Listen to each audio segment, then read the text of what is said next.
So let's start with an easy icebreaker, not part of the CPD, nice and fast and subliminal. Which grouping makes sense to you?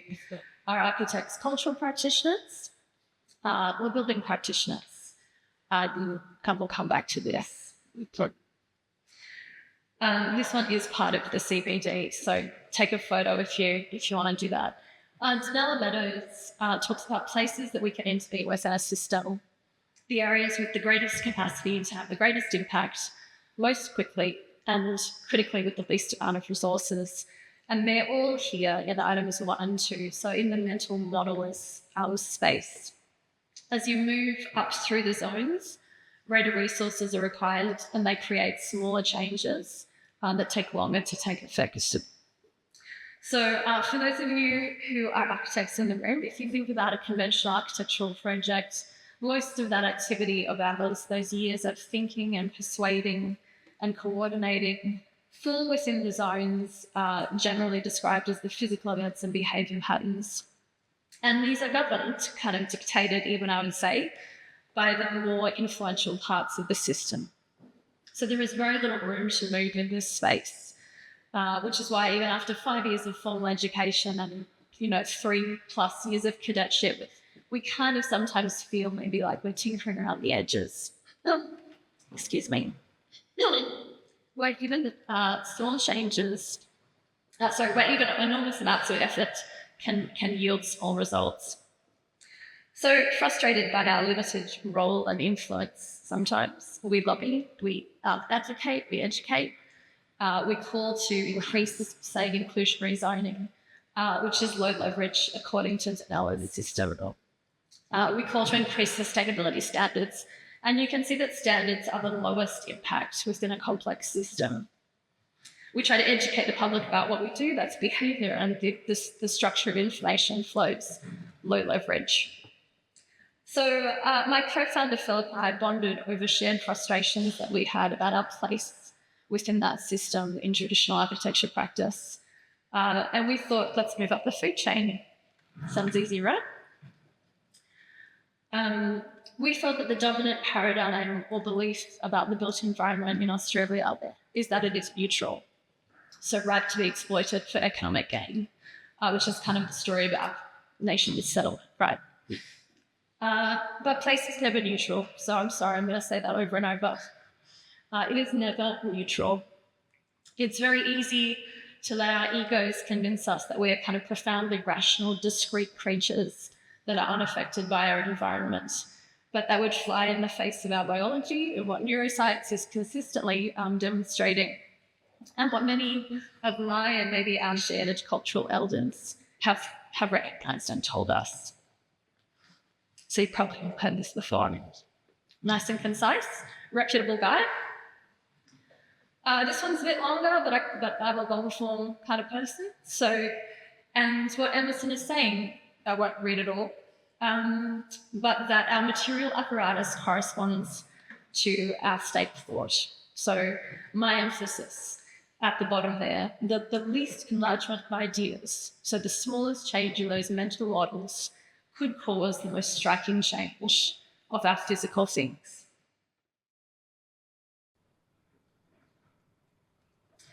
So we created a practice, a weird little practice that connects strategy, culture, and place. So we put forward that our cities and our buildings are enablers of strategy, and they are both products and producers of culture.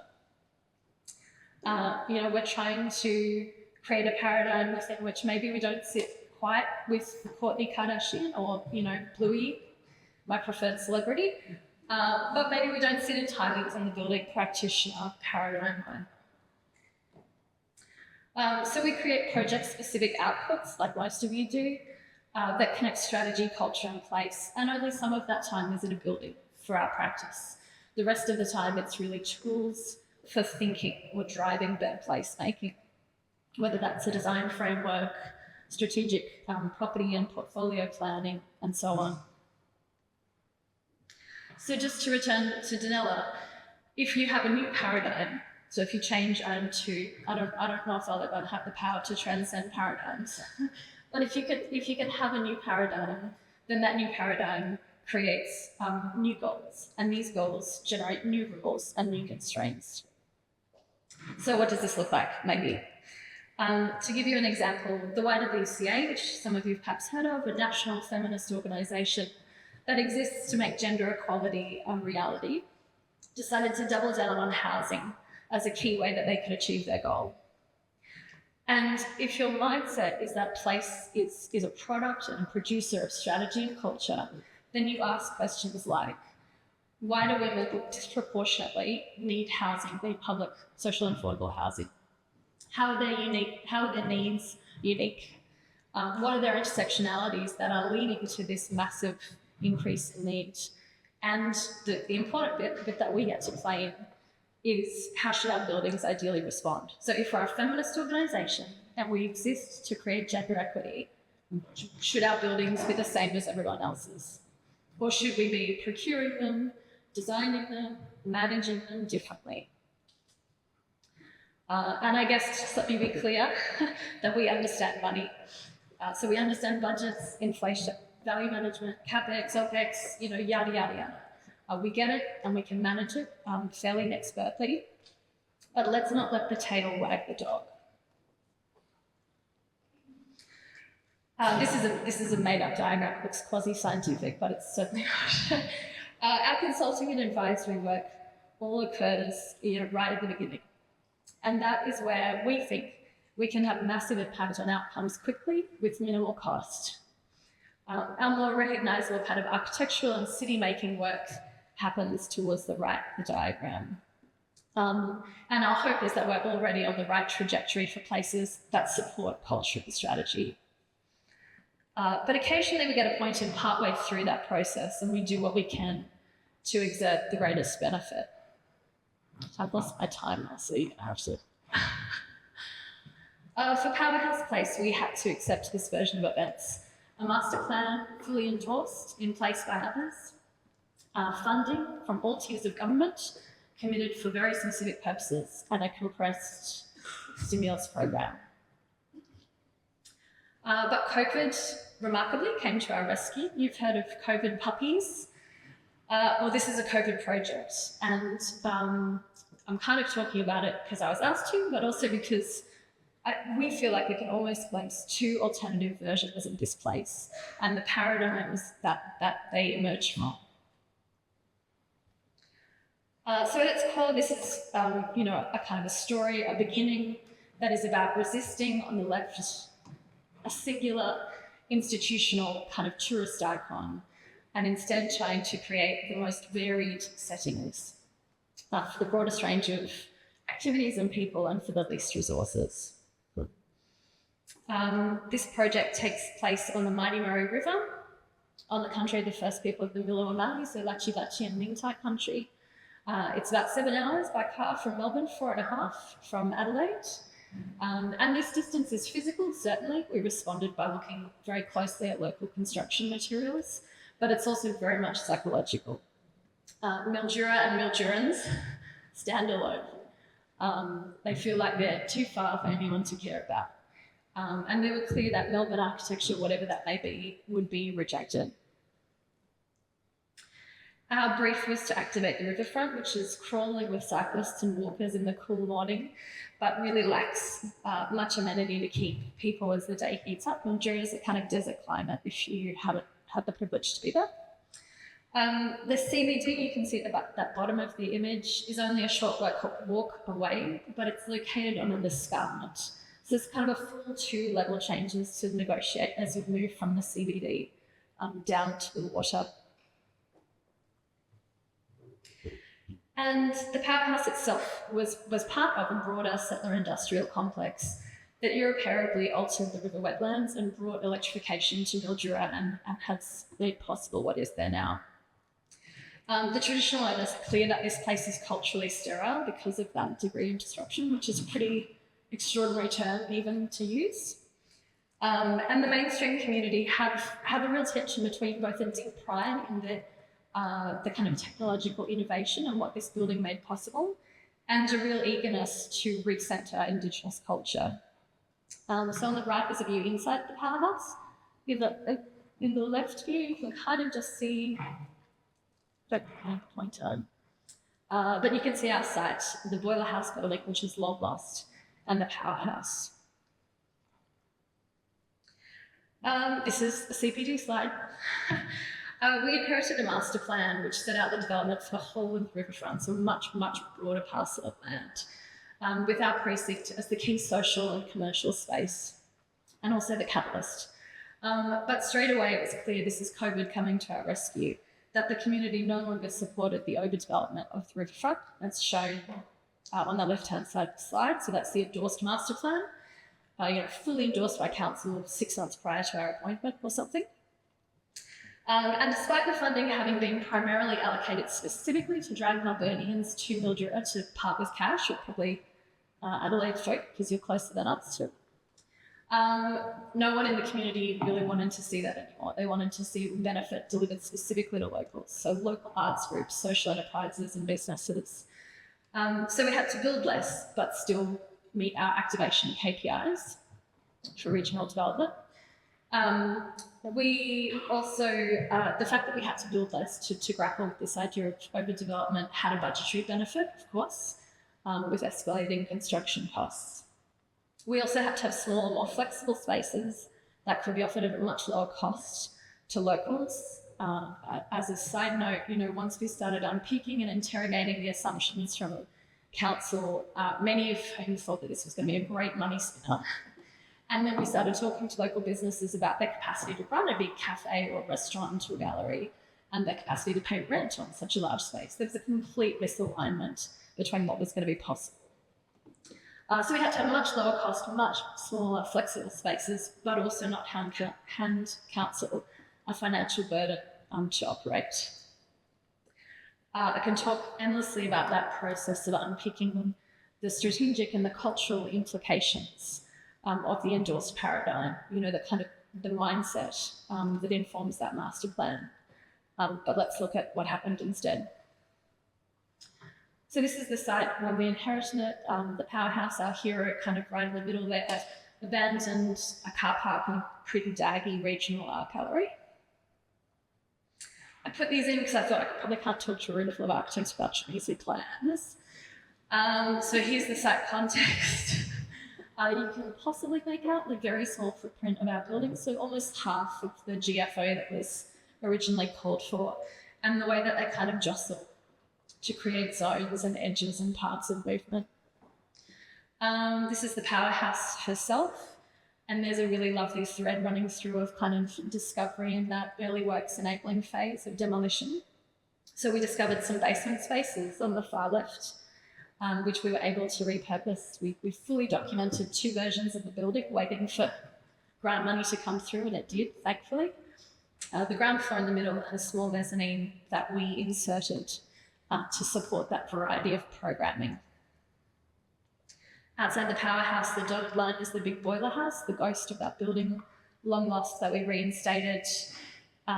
Public toilets, first gender neutral and kind of radically open toilets in a relatively small town, and a small cafe. And I guess this section too, to give you a sense of the scale of the industrial buildings that their new little neighbours. So hopefully I'm okay for time. Powerhouse Place, what I wanted to talk to you about, I guess, is the 3 shifts in thinking that for us helps to connect these changes or these shifting ideas about strategy and culture into architecture, into physical. The first is this idea of focusing from an industrial landscape into a sensorial one, making places that are kind of effortlessly comfortable. Sure, we all talk about human-centered design, but also this idea of kind of no wrong door, so that there's kind of very low thresholds to entry. As Nick was talking about, there's a lot of people who aren't going to walk through a giant colonial entry. So this is about having lots of back doors almost to the precinct, where you can slip in and slip out. Oh yeah. The powerhouse also has an incredible scale and presence and a thermal performance, of course, of an industrial building. So we, an early move was going through this archival footage and discovering the boiler house that had really anchored it and given it a lot of legibility and sense, I guess, as an industrial complex. So we reinstated the kind of ghost of that to create this outdoor performance space. Together, these two rooms are covered in solar panels. And so, the Powerhouse has this nice 21st century new lease on life. Around these kind of mountain structures, we slung 3 small, almost kind of follies. And these are the first public Class 9B hemp masonry buildings in Australia, which looks a bit like this before we had to bring this is the result of many years kind of R&D by our practice, driven by a real urge, echoing back to everything that your Deputy Premier was saying even earlier today, to create places that are not just less bad, but where we might actually come close to approaching something restorative. I could espouse the values of hemp construction for the construction industry and all of the crappy stats that Dan was sharing with you, and for the Australian economy and for our environment endlessly. But the CPD bits that you want to pay attention to are down the bottom there. So it's highly insulative if you don't know anything about it. It's massively carbon sequestering in its 100 days of growth. It's vapor open, so it's going to, if we adopt it, it would massively help us deal with the mold and the moisture problems that are coming for us. And it's locally grown, unlike the vast majority of our imported building materials. Oh my God. And Dan, we are changing the building code. Now this is a precedent building. I'm going to go really quickly because clearly my timing's gone out. This other shift was this idea of moving to rich sensory experiences through a variety of expressions. So mass, skeleton, and skin.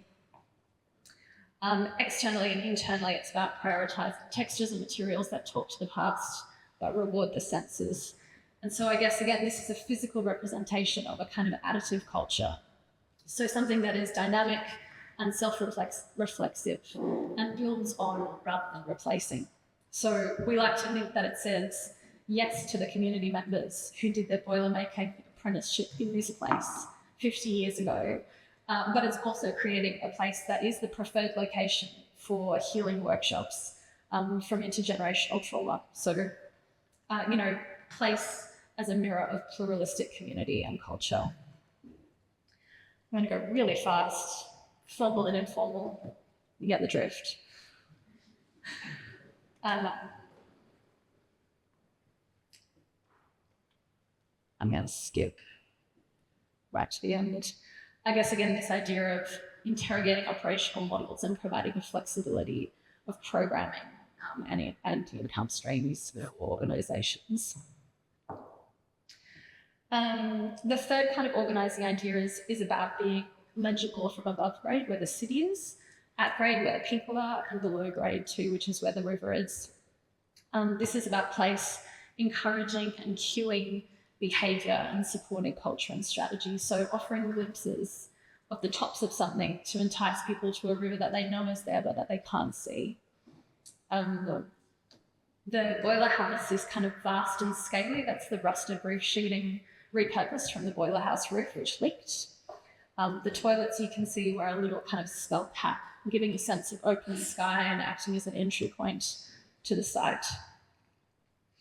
The cafe has a dramatic kind of backlit sawtooth. Again, a kind of clear strategy to make a tiny building hold a much greater territory, but also function as a beacon. Dusk. And the idea is that this building acts as a little beacon to draw people in, going back to the tourism funding that delivered it, to a place where there is a community seeing itself, seeing each other, and continually renewing its sense of self and culture through those encounters in this place. In the first 10 weeks after opening, 10 months, Powerhouse Place hosted 211 events. So I was averaging 5 a week, which blew council away. They actually crashed the booking system. And fantastically, 50% of those events are organised and delivered by historically marginalised groups. So First Nations, disability, gender equity, culturally and linguistically diverse and youth. So it's made a $1.3 million contribution to the economy, is their estimate. And that's pretty good ROI on $10.2 million worth of investment, again, from all tiers of government.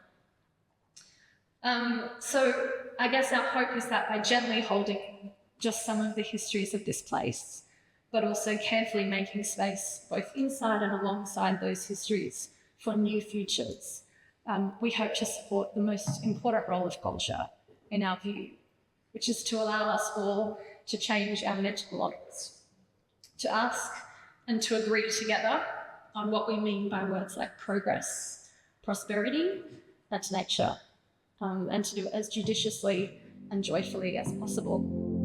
Thank you.